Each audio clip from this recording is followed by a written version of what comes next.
Ladies and gentlemen, from the depths of flyover country adjacent to the land of Oz, the Kansas City on the other side of the mighty Mo, welcome to Hittin the Bricks with Kathleen, the genealogy show that features your questions and her answers. I'm John, your humble hubby host, and on this episode, Kathleen will be talking to Angela Rodesky from the great state of Delaware, also known as the Small Wonder, the Blue Hen State, the First State. But enough of my latest Google searches. Let's start hitting the bricks. Good morning. Let's do this never again. Well, you were ready for 9:30, Angie. I was. That's how we are here in Delaware. We're ready to go. Of course. It's like that. Just hanging on to the whole first state. Yes. Oh, thank you for recognizing that. Many people don't. Oh, yeah, absolutely. I did my research yesterday. I didn't know. I had to look up how to spell Delaware. Oh, wow. Oh, wow. It's New Year's Eve day, right? Is that how we say it? Yes. I think so. I think it's just New Year's Eve. We're here with, of course, the brick hitter herself, Kathleen Brandt, and our very special guest, Angela Rodesky of Delaware, the First State. Thank you. So, Angie, you submitted a question, and it was about Cornelia Josephine Herrenberg. Is that correct? Correct. Tell us a little bit more about Cornelia. We don't know a whole lot about her. She is my dad's great-grandmother on his maternal side. And all that we know is her name was on some forms and some writings and communications back and forth. We hear Josephine Grey. We hear Cornelia Josephine Grey. We've even heard Cornelia Emma Josephine Grey. In the research that I did, I just was focusing on Cornelia or Josephine Grey, because that's what appeared in a newspaper clipping that I found on where she married her husband, Charles Herrenberg. The story that we've been told on her is sparse, I guess is the right word. There's a lot of holes in the story. Our understanding is that Charles met her while traveling south and going into Illinois to pick up something for his job. As to what his job was that required him to go there, there are thoughts that it had something to do with lumber and something to do with road work. Nobody actually can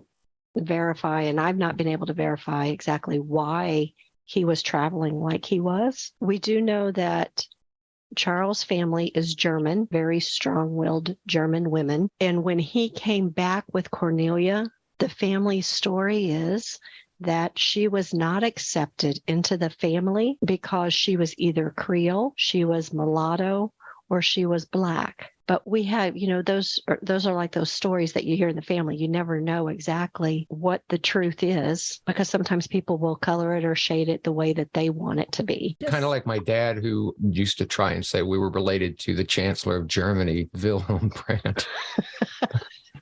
That's a whole nother story. Family folklore. But family folklore. That's what I think caused a lot of problems in doing this and trying to break through this brick wall is, like John just said, the family folklores. Some of them make your ancestors look great and look good, or you have, you have the other end. The black sheep of the family. Yes, exactly. So let me ask you a few questions so we can get a clearer picture.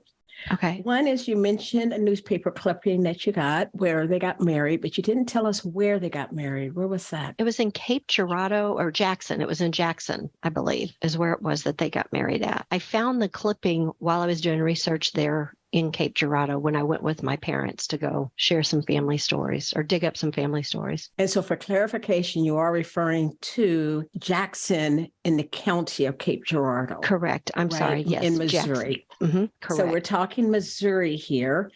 And what's the time frame you're working with? She and Charles were married in, I think it was 1889. Okay.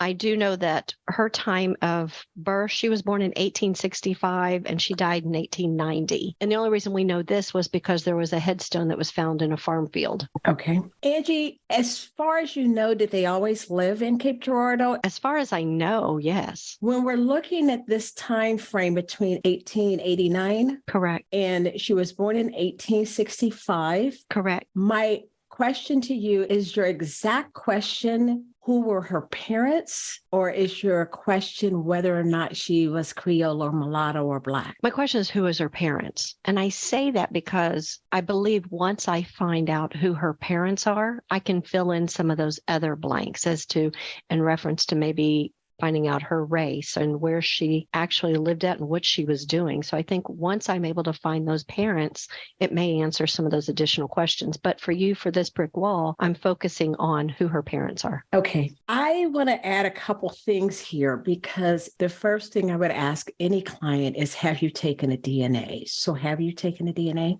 Yes, my dad did. Your dad took a DNA. My dad took the DNA. He took a Y DNA, or did he take an autosomal DNA? I believe it was a Y DNA. Okay, hang on a second, because I've got a question. Okay. Yes. So there's DNA, Right. and then you're distinguishing between autosomal, and I'm assuming the sex chromosome, because you have the autosomal and you have the XY. male.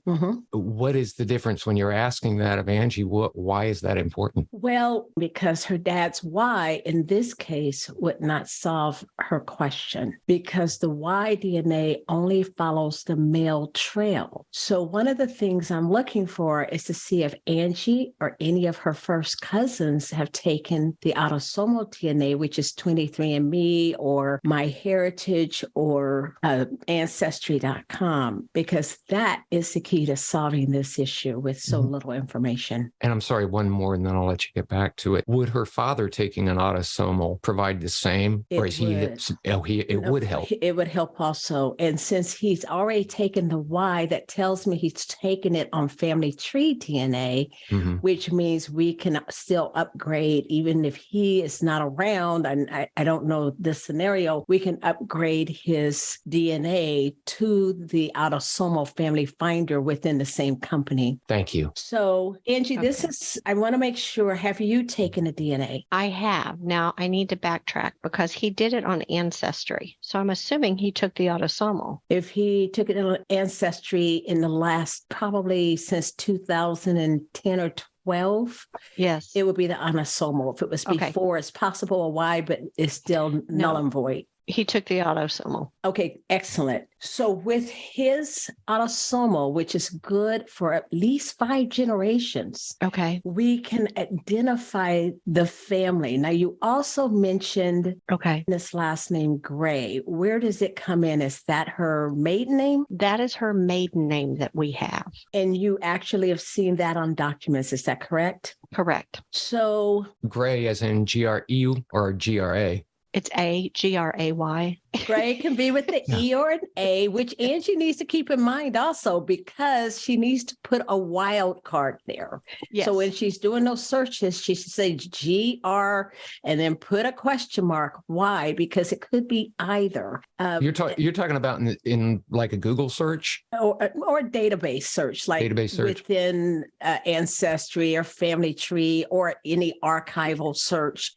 Is it actually a question mark, or because I know in some it's an asterisk, but it's actually a question mark? Okay. An asterisk is used for more than one letter. Asterisk is used for when we have several letters we're missing.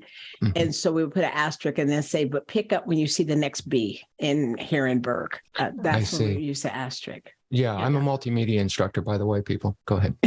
Oh, wow. So, Angie, when we're talking about the DNA, I don't want to go deep in the woods, but as long as you all have the autosomal DNA done, which is the 23andMe, MyHeritage, and Ancestry, any one of those, because we can also populate those to other companies. When we're talking about that, that's going to be your key, because you know her maiden name was Gray. So what we don't know is her ethnicity or her race. And when we're doing DNA, it also shares that information with us. Okay. We'll also be able to see your cousin matches further back. That's what we would look for in that DNA also. I can tell you that to me, this is not yet a brick wall. What it is, though, is a family who's working on folklore. Yes. And I'm sure there's a reason that they didn't like her. But let's talk about that a little bit more. Okay. You mentioned that this is a very German family. Very strong German family. Now, they didn't have any of the baloney rings that they drove around with, as far as I know. but that was a strong German family. So the bologna rings. Angie happens to be teasing me because my parents come from Western Kansas, from a German territory near the the Amish Mennonite territory.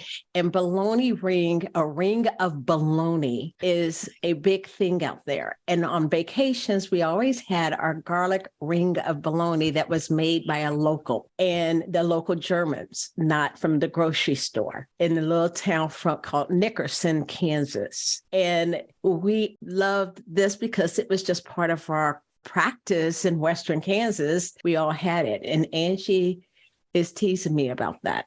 Because I didn't know what bologna ring was. And that was something you and John were discussing on your opening. I had absolutely no idea what ring bologna was when she said we have to go get ring bologna. I have no idea. I know Oscar Mayer bologna.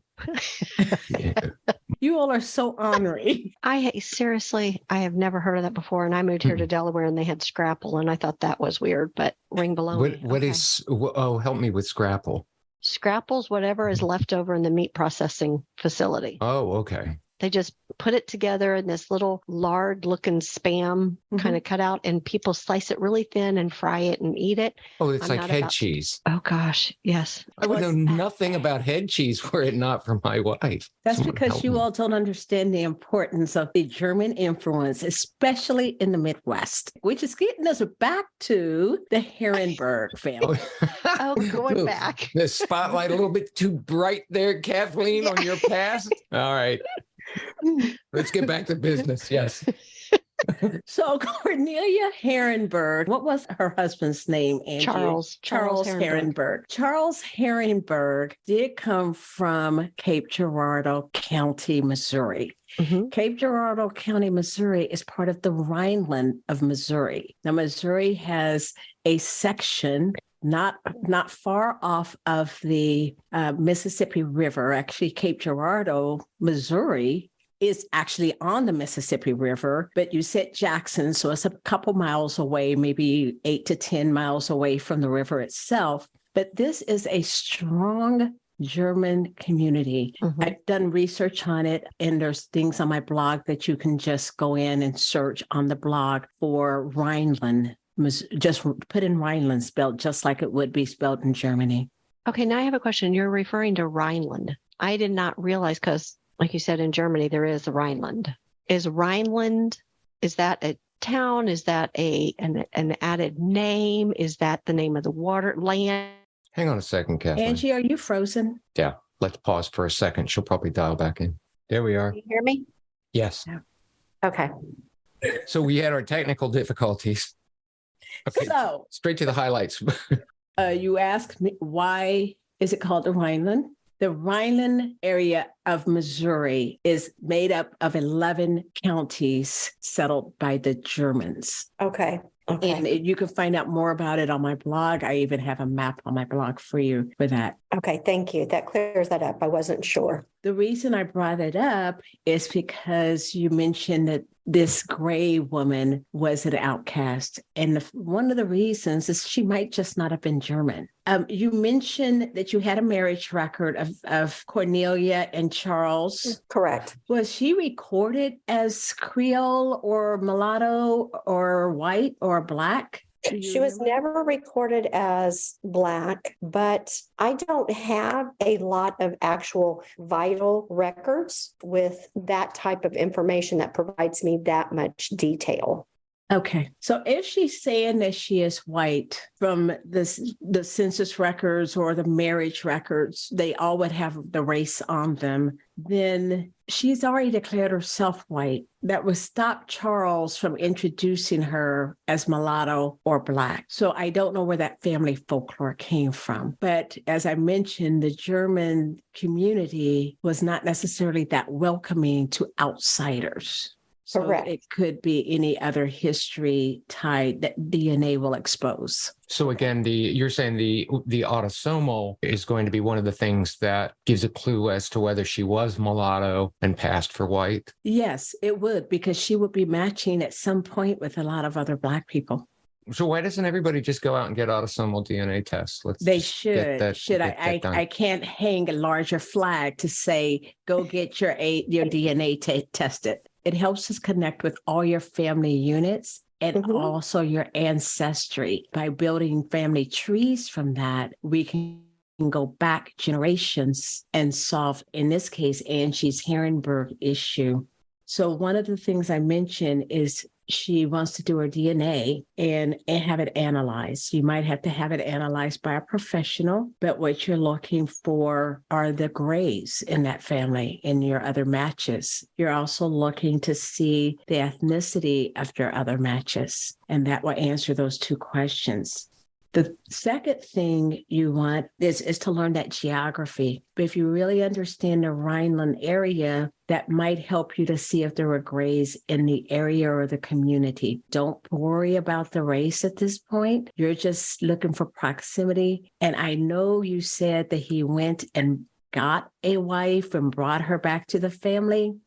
Right. But there might be that some family came back with her. The third thing I'm going to suggest you do is look at some of the great resources you have in Cape Girardeau County. One would be the Cape Girardeau Genealogical Society. It used to be in the library there, but it has recently moved across from the courthouse. There's a Cape Girardeau County Archives. They're all in the same area. At the Cape Girardeau County Archives, there's a great guy there named Lyle Johnston, and he can help you, but there are other people who can assist you with this research. They have a lot of family history, what we call vertical files, and those vertical files might assist in some of the stories and the information that you're looking for. Okay. And the third one would be the State Historical Society of Missouri. We have in Missouri 7 branches of the State Historical Society. One of them is in Cape Girardeau. And there, I've always worked with a guy by the name of Bill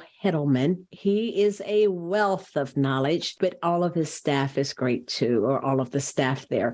So you'll want to work with those 3 main areas. In St. Louis, they have several places like the Missouri Historical Society. There's actually 2 other places. Why don't I send those to you and those links so that all of our listeners can have some of these resources for their research also. So we'll post the links in the comments or in the description or something. Angie, did you have any more questions? When doing research and you come across someone who has posted an image on Ancestry of where she is buried at, and you know, the only information you know is she's buried there, there's a sketchy picture of the headstone, but you don't have an exact location and you're unable to reach out to this individual to find out exactly where that image is at or where it came from. How do you break through that? So again, the local places will maybe be able to identify it, especially where Lyle is with the Cape Girardeau County Archives and the Historical Society. If she was not in the local cemetery, she was probably on one of the farms. One of the biggest farms there is General Green's farm. So I don't know if I would start there or not, but there are a few farms that are noted in that area to have tombstones on them. You were mentioning my dad taking the DNA test, the autosomal, and you asked about me taking it. So when I'm referring to my dad, this is not my biological father. He's still my dad, though, and he is no longer with us. So when looking to take DNA testing, I luckily have 2 brothers, which I assume if they were to take that test, I would still be able to collect that information that's vital to get these answers. If I did not have brothers that could do that testing, what would be your recommendation moving forward, say, for someone else who's looking to do this? Any blood relative. So an autosomal test, it does not have to be a descendant. It could be a first cousin, a second cousin, any blood relative. Okay, male or female? Male or female. Okay, perfect. Thank you. That's a good question, Angie. Well, thank you. Well, you're welcome. Well, Angie, thanks for joining Hittin the Bricks. Thank you. With Kathleen.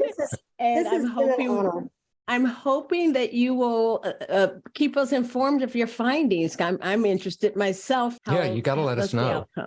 I will reach out to you guys and let you know what I learned so we can solve this mystery of who Cornelia Grey is. Sounds like a good book. Maybe The Mystery of Cornelia Grey. Who is Cornelia Grey? Or The Discovery of Cornelia Grey.